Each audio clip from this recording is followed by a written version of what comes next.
ಯಶವಂತ ಮೇಟಿ ಸಾಹೇಬ್ರ ಬಗ್ಗೆ ಅವರ ಸಂಬಂಧ ಅವರು 4 ಮಂದಿಕ್ಕಿಂತನೂ ನಾನು ಒಬ್ಬನು ಮಗ ಇನ್ನೇದವ ಅಂತ ಮೇಟಿ ಸಾಹೇಬರು ಎಲ್ಲರಿಗೂ ಹೇಳ್ತಿದ್ರು. ನಾನು ನಾ ಬಡ ಕುಟುಂಬದವ ಇಲ್ಲಿ ಮಟ್ಟ ಬಂದ ಅಂತನ್ನೋದು ನಮ್ಮ ಊರಾಗೂ ಇರ್ತೈತಿ, ಬೇರೆ ಊರಾಗೂ ಐತಿ, ಜಿಲ್ಲಾದಾಗೂ ಇರ್ತೈತಿ, ರಾಜ್ಯದಾಗೂ ಇರ್ತೈತಿ. ನಾವು ನೋಡಪ್ಪ ಅಲ್ಲಿ ಮಟ್ಟ ಹೋದ ಅನ್ನೋದು ಒಂದು ಹೊಟ್ಟೆ ಕಿಚ್ಚಿರ್ತೈತಿ. ಕೆಲವೊಂದಿಷ್ಟು ಜನ ಹೊಟ್ಟೆ ಕಿಚ್ಚಂತರು ನನ್ನ ಮೇಲೆ ಇಡೀ ಜಿಲ್ಲೆ ಜನನೂ ಇದ್ದಾರೆ. ಕೆಲವು ಮುಖಂಡರು ಇದ್ದಾರೆ, ನಮ್ಮ ಪಾರ್ಟಿಯವರು ಇದ್ದಾರೆ, ಬೇರೆ ಪಾರ್ಟಿಯವರು ಇದ್ದಾರೆ. ಬಾಗಲಕೋಟೆ ಬೈ ಎಲೆಕ್ಷನ್ಗೆ ಸಂಬಂಧಪಟ್ಟಂತೆ ನಮ್ಮ ಜೊತೆ ಇವತ್ತು ಹೊಳಬ ಶೆಟ್ಟರ್ ಇದ್ದಾರೆ. ಅವ್ರನ್ನ ಮಾತಾಡಿಸ್ತಾ ಹೋಗೋಣ. ಬಾಗಲಕೋಟೆ ಬೈ ಎಲೆಕ್ಷನ್ ಘೋಷಣೆ ಆಗಿನಿಂದ ಹಿಡಿದು ಈಗಿನವರೆಗೂ ಸಾಕಷ್ಟು ಬ್ಯಾಕ್ಗ್ರೌಂಡ್ ಕೆಲಸಗಳನ್ನು ಹೊಳಬ ಶೆಟ್ಟರು ಮಾಡಿದ್ದಾರೆ. ಹಾಗೆ ಬೇರೆ ಬೇರೆ ರಣತಂತ್ರಗಳನ್ನು ಸಹ ಹೆಣೆದು ಬಾಗಲಕೋಟೆಯಲ್ಲಿ ಈ ಸಾರಿ ಕಾಂಗ್ರೆಸ್ ಪಕ್ಷವನ್ನೇ ಹಾರಿಸಿ ತರಬೇಕು ಅನ್ನುವಂತಹ ದೃಷ್ಟಿಯಲ್ಲಿ ಅನೇಕ ಕಾರ್ಯಕರ್ತರನ್ನ ಹಿಡಿದುಕೊಂಡು ಮುಖಂಡರ ಜೊತೆ ಅನೇಕ ಬೇರೆ ಬೇರೆ ವಿಚಾರವಾಗಿ ಸಂಪರ್ಕದಲ್ಲಿದ್ದುಕೊಂಡು ಇವತ್ತು ಸಂಘಟನೆಯನ್ನು ಮಾಡಿದ್ದಾರೆ. ಸದ್ಯಕ್ಕೆ ನಮ್ಮ ಜೊತೆ ಹೊಳಬ ಶೆಟ್ಟರ್ ಇದ್ದಾರೆ. ಅವ್ರನ್ನ ಮಾತಾಡಿಸ್ತಾ ಹೋಗೋಣ. ಸರ್, ಈಗ ಬಾಗಲಕೋಟೆ ಬೈ ಎಲೆಕ್ಷನ್ಗೆ ಸಂಬಂಧಪಟ್ಟಂತೆ ತಾವು ಸಾಕಷ್ಟು ಕೆಲಸಗಳನ್ನ ಮಾಡಿದ್ರಿ. ಮೊದಲು ಹೇಳಬೇಕಂತಂದರೆ ಸಿದ್ದರಾಮಯ್ಯನವ್ರ ಜೊತೆ ತಾವು ಆಪ್ತರಾಗಿದ್ದುಕೊಂಡು ಇಲ್ಲಿನ ಸಮಸ್ಯೆಗಳ ಬಗ್ಗೆ ಹಾಗೆ ಇಲ್ಲಿನ ವಸ್ತುಸ್ಥಿತಿ ಏನಿದೆ ಅನ್ನುವಂಥದ್ದು ಮುಖ್ಯಮಂತ್ರಿಗೆ ತಲುಪಿಸುವ ಮೂಲಕ ಗಮನ ಸೆಳೆಯಿರುವಂಥದ್ದು. ಏನು ಹೇಳ್ತೀರಿ ಸರ್ ಬೈ ಎಲೆಕ್ಷನ್ಗೆ ಸಂಬಂಧಪಟ್ಟಂತೆ? ಉಪಚುನಾವಣೆ ಅದು ದುರದೃಷ್ಟವಶಾತ್ ನಮ್ಮ ಮೇಟಿ ಸಾಹೇಬರು ಅಕಾಲಿಕ ಮರಣದಿಂದ ಇದು ಬರಬಾರ್ದಾಗಿತ್ತು. ಅದು ಬಂದುಬಿಡ್ತು, ಅನಿವಾರ್ಯ ಆಯಿತು ಉಪಚುನಾವಣೆ ಮಾಡೋದು. ಇವತ್ತು ಉಪಚುನಾವಣೆ ಎಷ್ಟು ಮಹತ್ವ ಕೂಡಿತ್ತು ಅಂತಂದ್ರೆ ಮೇಟಿ ಸಾಹೇಬರ ಆತ್ಮಕ್ಕೆ ಶಾಂತಿ ಸಿಗಬೇಕು.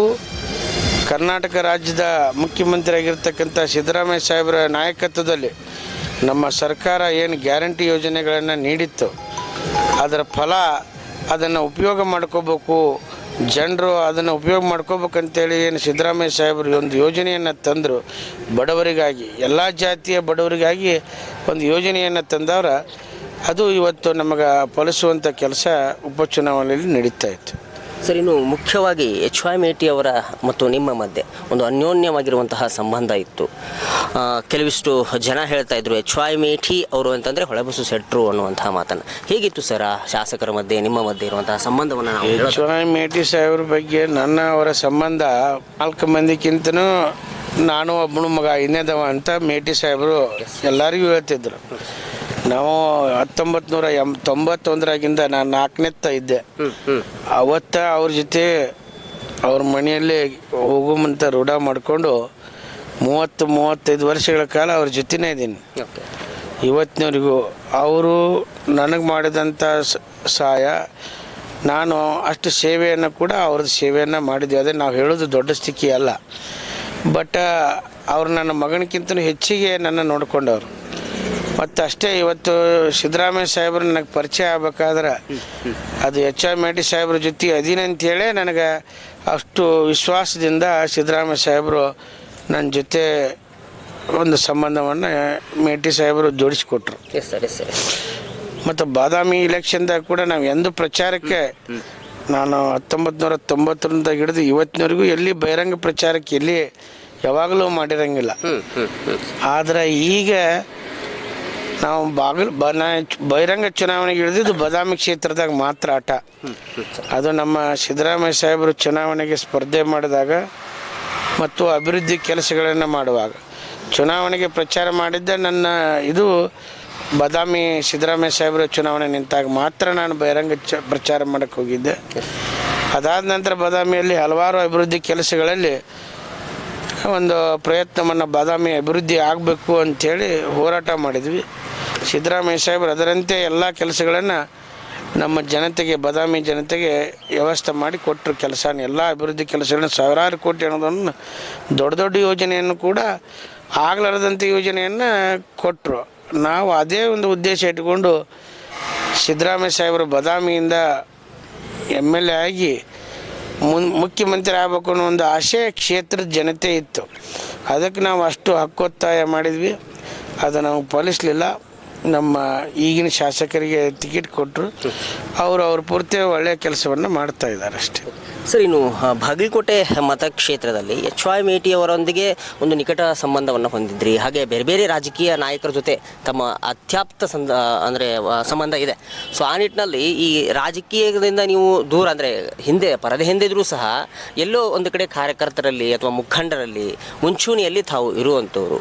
ಈಗ 2028ರ ಚುನಾವಣೆಯಲ್ಲಿ ಏನು ಬರುತ್ತೆ, ಅಪ್ಕಮಿಂಗ್ ಇರುವಂತಹ ಚುನಾವಣೆಯಲ್ಲಿ ತಮ್ಮ ಹೆಸರು ಕೇಳಿ ಬರ್ತಿದೆ, ತಮಗೆ ಟಿಕೆಟ್ ಕೊಡಬೇಕು ಅನ್ನುವಂತಹ ನಿಟ್ಟಿನಲ್ಲಿ ಎಲ್ಲೋ ಒಂದು ಕಡೆ ಚರ್ಚೆ ಆಗ್ತಿದೆ ಅನ್ನುವಂತಹ ಮಾತುಗಳು ಕಾರ್ಯಕರ್ತರಲ್ಲಿ ಇದೆ. ಸರ್, ಏನು ಹೇಳ್ತೀರಿ ಸರ್? ಇಲ್ಲ, ನಾವು ಎಲ್ಲೇ ಹೋದ್ರು, ಎಲ್ಲೇ ಕೆಲಸ ಮಾಡಿದ್ರು ಕೂಡ ಪ್ರಾಮಾಣಿಕ ಮತ್ತು ನಿಷ್ಠೆ ಶ್ರದ್ಧೆಯಿಂದ ಕೆಲಸ ಮಾಡ್ತೀವಿ. ಕೆಲವೊಂದಿಷ್ಟು ಜನ ಹೊಟ್ಟೆ ಕಿಚ್ಚಂತರು ನನ್ನ ಮೇಲೆ ಇಡೀ ಜಿಲ್ಲೆ ಜನನೂ ಇದ್ದಾರೆ. ಕೆಲವು ಮುಖಂಡರು ಇದ್ದಾರೆ, ನಮ್ಮ ಪಾರ್ಟಿಯವರು ಇದ್ದಾರೆ, ಬೇರೆ ಪಾರ್ಟಿಯವರು ಇದ್ದಾರೆ. ಅವನೇನೂ ತಲೆ ಕೆಡಿಸ್ಕೊಳ್ಳಲ್ಲ. ನಾವು ಪ್ರಾಮಾಣಿಕತೆ ಇದ್ದರೆ ಎಲ್ರಿಗೂ ಗೊತ್ತಾಗತ್ತೆ. ಇವತ್ತು ಗೊತ್ತಾಗಂಗಿಲ್ಲ, ಮುಂದೆ ಗೊತ್ತಾಗತ್ತೆ. ಯಾಕೆ ನಾವು ಮಾತಾಡಿದಪ್ಪ ತಪ್ಪಾಯ್ತು ಅನ್ನೋದು ಅವ್ರಿಗೆ ಮನವರಿಕೆ ಆಗುತ್ತೆ ಹೊರತು ನಾವೇನು ಅದನ್ನ ಬಗ್ಗೆ ತಲೆನ ಕೆಡಿಸೋಂಗಿಲ್ಲ. ಮತ್ತು ನಾನು ರಾಜಕೀಯ ವಿಚಾರ ಅಂತೂ ನನಗೆ ಇಲ್ಲವೇ ಇಲ್ಲ. ಯಾವುದೇ ಕಾರಣಕ್ಕೂ ಎಂದೂ ರಾಜಕಾರಣ ಸ್ಪರ್ಧೆ ಮಾಡಬೇಕು, MLA ಆಗಬೇಕು, ಮತ್ತೊಂದು ಆಗಬೇಕು, ಜಿಲ್ಲಾ ಪಂಚಾಯತಿ ಆಗಬೇಕು ಅಂಥ ವಿಚಾರ ನನಗೆ ಒಟ್ಟೆ ಇಲ್ಲ. ಆ ರಾಜಕಾರಣನೂ ಮಾಡಲ್ಲ. ಅಧಿಕೃತವಾಗಿ ನಾನು ರಾಜಕಾರಣಕ್ಕೆ ಹೋಗಲ್ಲ. ಓಕೆ ಅಂದರೆ MLC ಆಗುವಂಥದ್ದು ಬೇರೆ ಬೇರೆ ನಿಗಮಗಳಲ್ಲಿ ಅಂಥದ್ದು ಏನೋ ಇಲ್ಲ. ಒಟ್ಟಾರೆ ನನಗೆ ಆಸೆನೇ ಇಲ್ಲ. ಒಂದು ಮೇಟಿ ಸಾಹೇಬರು, ಒಂದು ಸಿದ್ದರಾಮಯ್ಯ ಸಾಹೇಬರು ಇರೋ ಮಟ್ಟ ಎಷ್ಟು ಕೆಲಸ ಪ್ರಾಮಾಣಿಕತೆಯಿಂದ ಮಾಡಬೇಕು ಅಷ್ಟು ಕೆಲಸವನ್ನು ಮಾಡ್ತೀವಿ ಅಷ್ಟೇ. ಓಕೆ ಸರ್, ಇನ್ನೊಂದು ವಿಷಯ, ಒಂದು ಚರ್ಚೆ ಅಂದರೆ ಇಲೆಕ್ಷನ್ ಮುಂಚೆ ಒಂದು ಚರ್ಚೆ ಇತ್ತು.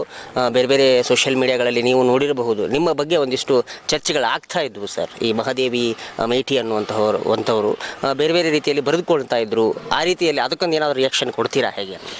ಇಲ್ಲ, ನಮ್ಮ ಕುಟುಂಬದವ್ರ, ಆದರೆ ಅವ್ರವ್ರ ಲೆಕ್ಕದ ತಕ್ಕಂತೆ ಅವ್ರು ಮಾತಾಡ್ಕೊತಾರೆ. ಅದಕ್ಕೆ ನಮ್ಗೆ ಓದ್ತಿರಿಲ್ಲ. ಅದನ್ನ ಮೇಟಿ ಸಾಹೇಬರು ಮ್ಯಾಗಿದ್ದವ್ರು ಅವರು ನೋಡ್ತಾರ, ಭಗವಂತನ ನೋಡ್ತಾನೆ. ಕ್ಷೇತ್ರ ಜನತೆಗೆ ಯಾರು ಕೆಲಸ ಮಾಡ್ತಾರ, ಯಾರಿಂದ ಚುನಾವಣೆ ಆಗುತ್ತೆ, ಯಾರು ಅಭಿವೃದ್ಧಿ ಕೆಲಸವನ್ನು ಮಾಡ್ಯಾರ ಅನ್ನೋದನ್ನು ಕ್ಷೇತ್ರ ಜನತೆಗೆ ಗೊತ್ತೈತಿ. ಯಾರೋ ಒಬ್ಬರು ಮಾತಾಡ್ತಾರಂಥೇಳಿ ಅವ್ರಿಗೇನೈತಿ, ಹೊಟ್ಟೆ ಕಿಚ್ಚನ್ನು ತುಂಬಿ ನಾನು ನಾ ಬಡ ಕುಟುಂಬದವ ಇಲ್ಲಿ ಮಟ್ಟ ಬಂದ ಅಂತನ್ನೋದು ನಮ್ಮ ಊರಾಗೂ ಇರ್ತೈತಿ, ಬೇರೆ ಊರಾಗೂ ಐತಿ, ಜಿಲ್ಲಾದಾಗೂ ಇರ್ತೈತಿ, ರಾಜ್ಯದಾಗೂ ಇರ್ತೈತಿ. ನಾವು ನೋಡಪ್ಪ ಅಲ್ಲಿ ಮಟ್ಟ ಹೋದ ಅನ್ನೋದು ಒಂದು ಹೊಟ್ಟೆ ಕಿಚ್ಚಿರ್ತೈತಿ. ನಮ್ಮ ಪ್ರಾಮಾಣಿಕತೆಯನ್ನು ಅವ್ರು ಎತ್ತಿ ಹಿಡಿದು ನೋಡಿರ್ತಾರ. ಆದ್ರೆ ಇವ್ರಿಗೆ ಏನಾಗಿರ್ತೈತಿ, ಇವ ನೋಡಪ್ಪ ಅಷ್ಟು ದೊಡ್ಡ ಹಂಗಾತ್ ಹಿಂಗಾತಂತ ಏನೇನೋ ಮಾತಾಡ್ತಾರೆ. ಅದಕ್ಕೆ ಆ ಭಗವಂತನ ಉತ್ತರ ಕೊಡ್ತಾನೆ. ನಾನಂತರೂ ಒಟ್ಟು ಯಾರ ಬಗ್ಗೆ ಟೀಕೆನೂ ಮಾಡೋಕ್ಕೆ ಹೋಗಿಲ್ಲ. ಬೇಕಾದಷ್ಟು ಮಂದಿ ಬೈಲಿ, ಏನು ಮಾತಾಡಲಿ, ನನ್ನ ಬಗ್ಗೆ ಏನು ಮಾತಾಡಿದ್ರು ಸಹನೆಯಿಂದ ಅದೀನಿ, ಮುಂದೂ ಸಹನೆಯಿಂದ ಇರ್ತೀನಿ. ಅದು ದೇವರೇ ಅದಕ್ಕೆ ಉತ್ತರ ಕೊಡ್ತಾನೆ. ನಮ್ಮ ಮತ್ತೊಬ್ಬರ ಬಗ್ಗೆ ಕೀಳಾಗಿ ಮಾತಾಡೋದಾಗಲಿ, ಅವ್ರನ್ನ ತೇಜೋವಧೆ ಮಾಡೋಕ್ಕೆ ನಾವು ಹೋಗಂಗಿಲ್ಲ. ನನ್ನ ತೇಜೋವಧೆ ಮಾಡಿದರೂ ಭಗವಂತ ಅವ್ರಿಗೆ ಒಳ್ಳೇದ ಮಾಡಲಿ ಹೊರತು ಕೆಟ್ಟ ಮಾಡಬಾರ್ದು ಅನ್ನೋದು ನನ್ನ ವೈಯಕ್ತಿಕ ಅಭಿಪ್ರಾಯ.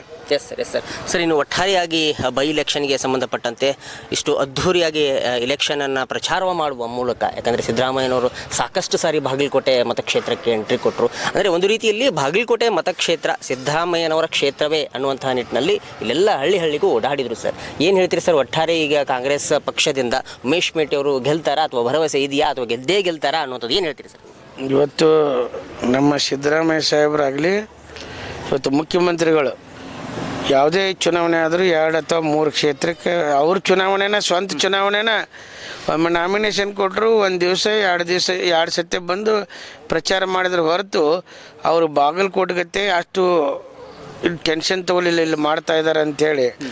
ಆದರೆ ಇವತ್ತು ಏನೈತೆ ಅಂದರೆ ಮೇಟಿ ಸಾಹೇಬ್ರ ಬಗ್ಗೆ ಅಂದೇನು ಅವರ ಮೇಟಿ ಸಾಹೇಬ್ರ ಸಂಬಂಧ, ಯಾಕಂದ್ರೆ ಅಷ್ಟು ಅವರು ಲಾಯಲ್ ಆಗಿದ್ದರು ಮೇಟಿ ಸಾಹೇಬರು. ಅವರು ಅಷ್ಟೇ ಕೂಡ ಅವ್ರನ್ನ ಕಾಳಜಿ ಮಾಡ್ತಿದ್ರು. ಆ ಕಾರಣದಿಂದ ಅವರ ವೈಯಕ್ತಿಕ ಸಂಬಂಧಕ್ಕೆ ನಮ್ಮ ಮೇಟಿಯವ್ರ ಮಗ ನಿಂತಾನ ಅನ್ನೋದೊಂದು ಇಚ್ಛೆ ಒಂದು ಇಟ್ಕೊಂಡು ಇಡೀ ಕ್ಷೇತ್ರದಾಗ 3 ಜಿಲ್ಲಾ ಪಂಚಾಯತಿ 4 ನಗರಗಳಲ್ಲಿ ಪ್ರಚಾರ ಮಾಡಿದ್ದು ಸತ್ಯ. ಅದರಿಂದ ಭಾಳ ಅನುಕೂಲ ಆಗೈತಿ. ಅವ್ರ ಜೊತೆಗೆ ನಮ್ಮ ಜಿಲ್ಲಾ ಉಸ್ತುವಾರಿ ಸಚಿವರಾಗಲಿ, ಅನೇಕ ಸಚಿವರು, ಎಲ್ಲ ಏನು ಸಚಿವ ಸಂಪುಟದ ಅನೇಕ ಸಚಿವರು ಕೂಡ ಬಂದು ಕೆಲಸವನ್ನು ಮಾಡ್ಯಾರ. ಮತ್ತು ಬೇರೆ ಬೇರೆ ಕ್ಷೇತ್ರದವರು ಕೂಡ, ಬೇರೆ ಬೇರೆ ಶಾಸಕರು ಕೂಡ, ಜಿಲ್ಲೆಯ 2 ಅವಿಭಾಜ್ಯ ಜಿಲ್ಲೆಯ ಶಾಸಕರು, ಸಚಿವರು ಕೂಡ ಇಂಟರ್ನಲ್ ಆಗಿ ಕೆಲಸ ಮಾಡಿ ತಮಗೆ ಎಷ್ಟು ಶಕ್ತಿ ಅನುಸಾರವಾಗಿ ಓಟ್ ಹಾಕ್ಸುವಂಥ ಕೆಲಸವನ್ನು ಮತದಾರರಿಗೆ ಮನವರಿಕೆ ಮಾಡುವಂಥ ಕೆಲಸವನ್ನು ಮಾಡ್ಯಾರ.